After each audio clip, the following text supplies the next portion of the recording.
during the last fifth session of the ordinary session of the ministerial meeting on finance, economic development, economic planning, and integration, we had a session in which we wanted to call upon our member states to support the setup of the African Debt Observatory. But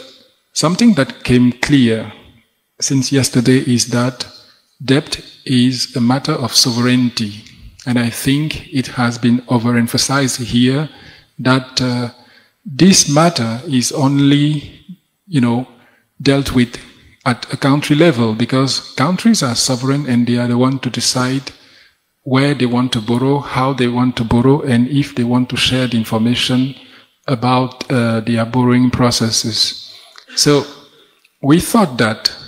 at the AU there is need for us to engage in that process, because if you look at the data, if you look at the trends since the 1960s, you will see that our continent is facing a debt issue that is a protracted issue that is, coming up at any, decade as a problem, a developmental problem. So the idea was to build that, not institution, but build an interinstitutional arrangement that could allow us to have African data on debt. Because till today, you can see that there is no centralized African space where we can get the data about, the debt of our countries. So we thought that engaging with member states in that framework could be a game changer with regards to providing, those data that are going to lead us to understand the magnitude of the problem that we are facing. But unfortunately, as Emmanuel said, we had two sides, two camps. You have one side of people, of member states that were in the view that it is true that time has come to do so, building such a Pan-African institution that is going to be led by the African Union in the institutional architecture that is there already, that aims at developing better statistics for the continent. The second side of member states were completely opposed to it, and they presented their arguments saying debt is a national issue, debt cannot be dealt with in an intergovernmental space, because the sovereignty of country prevails when it comes to managing debt going forward. So this is what we faced at the time. We tried to explain and to let them know that it is not a binding institution that will lead to something that will put stress on our countries, because they are only seeing the opportunity that will be given to the Commission maybe to engage in that process to also bring maybe new conditionalities with regards to accessing some facilities of the Union. So we said no, it is just on a data perspective, on an economic perspective, to see the magnitude of the debt we are dealing with within the continent. So as you can see, it is a matter of sovereignty, and people don't want to leave that sovereignty to the AU going forward. But the most important thing that was said since yesterday is that no one can avoid debt. We are all engaged in that process, and if you take the fundamental,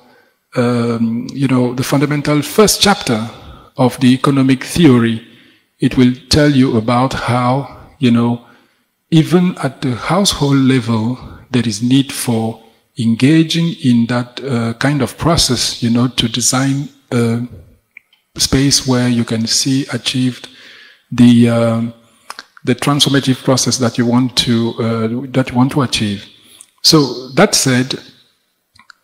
at our level, at the African Union level, we are trying, and we will continue to try, to push for the creation of the Debt Observatory, or to find another way to attract, the commitment of member states with regards to bringing more, I don't want to use the term transparency or accountability, because this is, these are questions that will be, problematic when it comes to discussing debt issues with member states. So in that framework, we are foreseeing, our member states engaging in the process of, designing better debt policies, designing better debt, utilization, as we said yesterday. How are we going to use the debt going forward? That will be the main challenge that we would like to address with our member states, letting them know that using debt for, short-term issues, for consumption is not the safe way to engage in that process, because there is need for you to engage in structural changes that are going to unlock, the opportunities at the economic level to also feed into the, the process of paying back the interest and even the, the amount of the debt itself. So there is need for us to engage in that process to make sure that debt works for structural transformation and for development. This, I think, is the most important thing we should focus on going forward, rather than saying that we would like to, to maybe have a look at the ability of countries to engage with their external partners when they are contracting their debt. So that is a critical point that needs to be taken on board. Let me just give you a recent story of a discussion that we had last week in the framework of, actually we are preparing for the TICAD summit in Tunis. In the preparatory process, there is something that is constant in our partners' attitude, because they would like to engage the continent in this so-called debt accountability and transparency that, is put forward everywhere. At that level also, we are facing, not that we are facing, we are letting our partners understand that the issue of debt is still an issue of national sovereignty. So the discussion can be, endless at that point, because partners would like to bring transparency, accountability, and also issues related to, how you are going to use the debt going forward. Yesterday, there is one idea that was really, really interesting when they, one of the panelists said that the attention should not only be focusing on the borrowers, but it should also go to the lenders, because they are also, implicated in that debt management process that is unsustainable for the continent as we speak today. Also, debt as a conclusion in itself is not a problem. The main problem is how you use it, where you channel it, and how you expect, the return that can lead you to a transformative process through that debt cycle. Because if you look at the statistics, you can see that the US, Japan, even Germany, and other, all those big countries are engaged in the debt process because they are all indebted. But the thing is, why are they able to access easily the, the international markets to make sure that they are able to pull out the resources that are needed for that? So the main issues that we have, the main issue that we have, which I would like to stress on, is that there is need for us to build an internal, debt user-friendly environment, and an environment where you can see debt being channeled, in the right investment possibilities that we can find in the economy. And also, there is need to continue, adapting our economies, to continue reforming, to make sure that we are able to tackle all the issues that are linked to what Soko just said with regards to capacity, with regards to even management,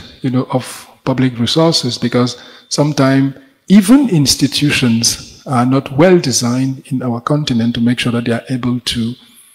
to take full advantage of the potential of debt. So there is much to be done, and we do think at the African Union Commission that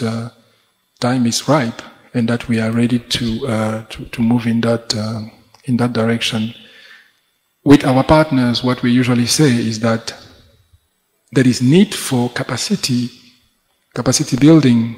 capacity upgrading, there is need for skills upgrading, because sometimes people that are even managing those debt institutions are not, having the qualifications that are necessary to do so, or are not aware of the dynamics that are behind. So there is need for capacity development, there is need for, this possibility also to use the digital space, the digitalization to move forward. There is another point that was also discussed in the same framework. That point was about, the international arrangement that are made to rate African countries, the rating agencies, which is part of the problem. Because if you take the example of Ghana, for instance, just recently, you can see that Ghana has opposed to the rating that was, given to the country, because you can see when you are in Ghana that there is a transformative process that is ongoing. But when you look at the rating that was given to the country when they were engaging in the borrowing process, that rating, conducted to an increase of the interest rate, and to, the dismay that the country expressed when they felt that the so-called three big companies that are rating were not doing the right job. So there is need for us to engage in those processes, but as our colleague said yesterday, there is no need sometimes for a new institution, but there is need for reforms to make sure that we are taking advantage of what we already have at the continental level. So I will stop there, Emmanuel, and give you the floor. Thank you.